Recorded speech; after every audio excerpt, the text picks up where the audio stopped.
friends, today we are going to talk about handling objections when the customer gives a objection saying that the returns in insurance are very low. This is a very kind of recurring objection that every one of us gets, because people then compare this with life insurance, compare the life insurance with mutual fund, and they say mutual fund gives so much of returns, real estate gives so much of returns, life insurance doesn't give any return. And that is where this particular example is something that once you give this, or if you pitch this properly, people will completely be floored. I would like you to please comment in the comment box about how you like this example. Also use it, and if you are able to close some sales, then please also put in the comment box. You need to see this video for 4 to 5 times really to get the essence of how to pitch this, because it is very, very important that you exactly do the same thing that I am telling. Many people start telling people. It is not about telling, it is about asking. So if you see here, this whole pitch is about asking. So please don't forget. People listen to the asking that I do, but when they go to customer, they do the telling. And telling is not going to get the results that you would expect in the way it should be asked.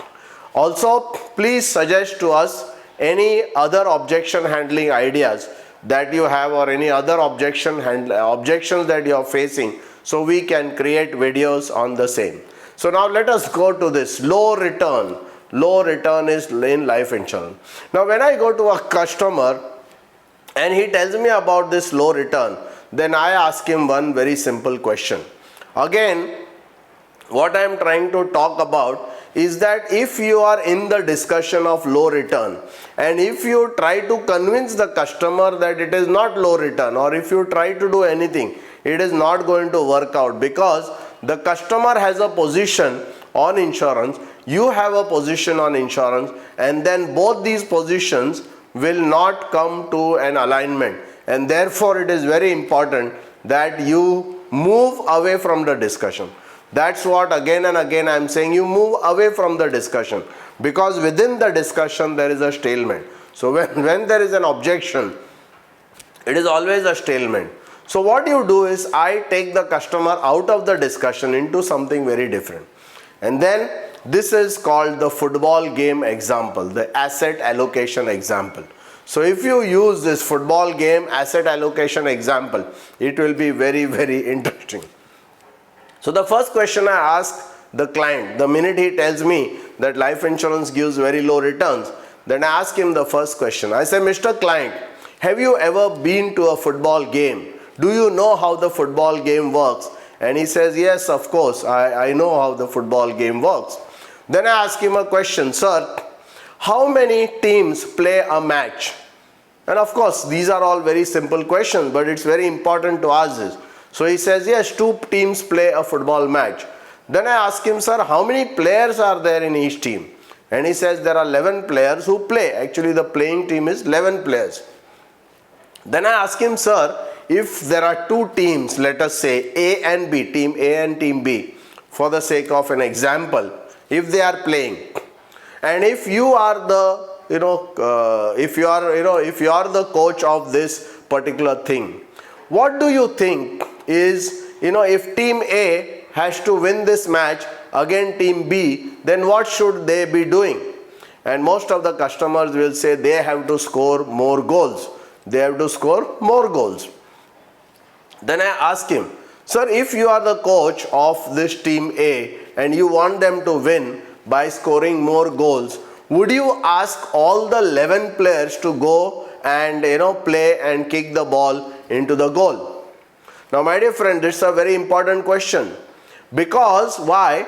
The more people are running to put the ball in the goal of the opposite team, the more the chances are of the team the team A scoring the goal. Therefore, logically, it looks very correct that all the players can just go and shoot the ball into the goal, which means there will be nobody on the side of the team A and in the goal. And obviously, any right thinking person would say no, that would be suicidal. you can't do that. You can't ask all the players to go. Then I asked, sir, why? He says, because there is also our goal. The team A also has a goal, and there is a chance that team B will hit it, and therefore you require few people who are standing there near this goal, because they have to see that the team B doesn't score the goals, because whatever goals are scored by team A will be neutralized by whatever goals are done by the team B. It's a very simple fact of life. So I tell him, sir, then what is the position of all these people? So then he says, or maybe I tell him, sir, there is one person who's called the goalkeeper, who has to stand at the goal. He doesn't have to move from there. Whether the ball comes or not, he has to just be waiting there. There are three people who are in front of that, within the D of that part, of the A part of the A part team, the A team part of the ground, and those three people have to be within the D, because they are the protectors who will try to see and circumvent the ball going to the goal. Because if the ball goes to the goal, there is a chance. The chance of the goal happening is much higher, and therefore they will try to see to restrict the ball going to the goalkeeper. Then there are three players who are called midfielders, and there are four players who are called as the front line. So basically the forwards, the front line or the forwards, and the midfielders, which is 7 players, are supposed to go and score the goal. Now suppose if there is, let's take another example. I tell my client, Mr. Client, by half time, both the teams have not scored any goals, and then while they are having refreshments, the goalkeeper comes to you and asks you, ki sir, the whole half time the ball has not come on our side, so I am just wasting my time there standing there. No, I am just wasting my time. So is it okay in the second half if I go and also I score some goals? I am also having a mood to score some goals.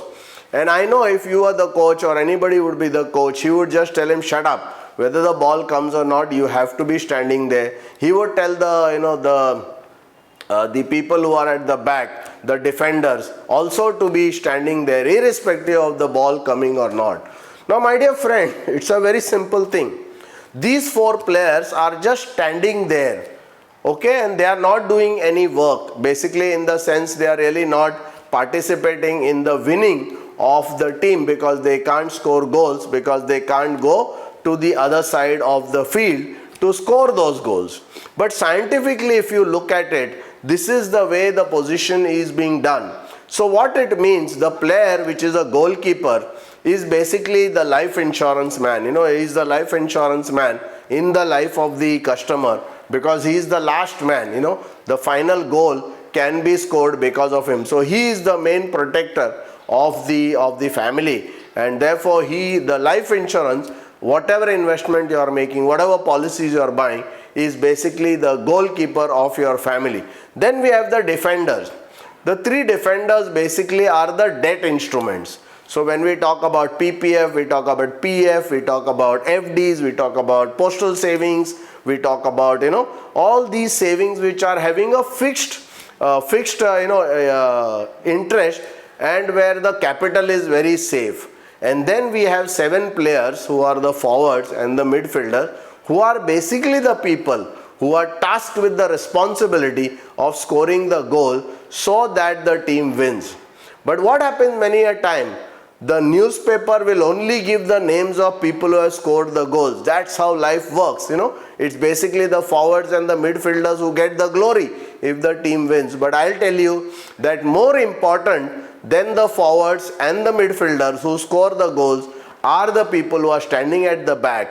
The defenders and the goalkeeper play a more important role, because if you try to see, or if you calculate the number of goals that they have saved, will make it very, very obvious that they play a much more important role, because whatever returns the midfielder and the forwards get for the team can be neutralized by the people who are standing behind. So protection is as much important as scoring the goals. Protection is as much important as giving the return. So similarly in our life, sir, Mr. Client, we need to divide our portfolio into these three segments. We need to have the goalkeeper, which is life insurance and all other insurance. We need to have the defenders, which is basically the debt instruments, all these, what we spoke about. And we also need to have the mutual fund and shares and real estate, which will help us to give the returns. But whatever returns is being given, can be neutralized if you don't have the protection part of it. And therefore, sir, it is very important that the life insurance, is not about getting returns. The life insurance is about protection.